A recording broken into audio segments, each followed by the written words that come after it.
Salut à tous et bienvenue sur WEO Informatique. Alors sur ce nouveau tuto, on va apprendre à utiliser le logiciel Demon Tools, qui est une version gratuite en light, et qui est donc un lecteur de disque virtuel pour lire entre autres les points ISO, qui sont des images de disques virtuels.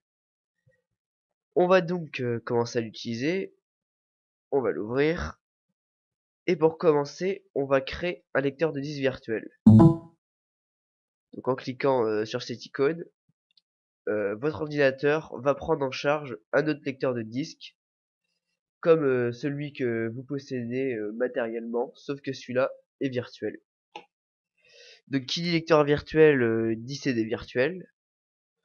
Alors on va se mettre en situation que vous avez acheté un jeu, vous avez cassé le CD, mais vous avez la licence. C'est légal de pouvoir retélécharger le jeu tant qu'il n'y a pas le crack, ce qui ne sera pas utile puisque vous aurez la licence. Et donc on va ajouter l'image de ce jeu. Donc une fois qu'on a créé ce lecteur, on clique sur cette icône là, ajouter une image. Et ici j'ai en l'occurrence Assassin's Creed que je vais ouvrir. Donc c'est un fichier .iso que vous retrouvez donc pour les jeux dans 80% des cas.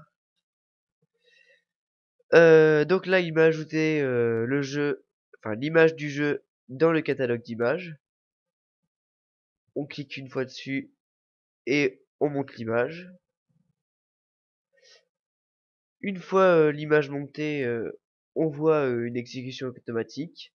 Alors en fait, c'est que Demon Tools a lu l'image du jeu. Et donc on peut par exemple là exécuter le setup.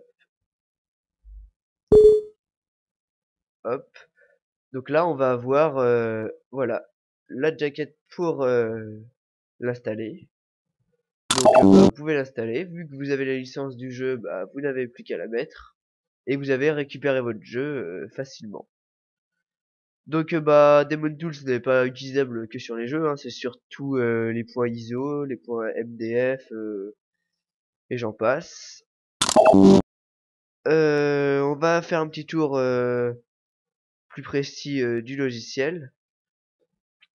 Par exemple, si vous voulez supprimer l'image, on clique sur cette icône là et il supprimera donc du catalogue d'images. Après, si vous voulez supprimer le lecteur, on clique sur cette icône là.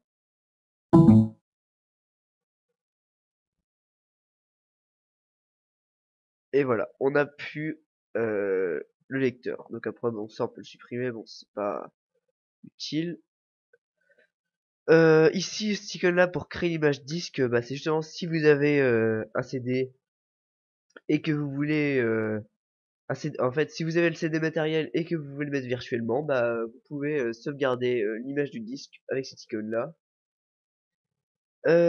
Après, donc ça c'est les options, hein, l'autodémarrage, la langue, tout ça, les raccourcis.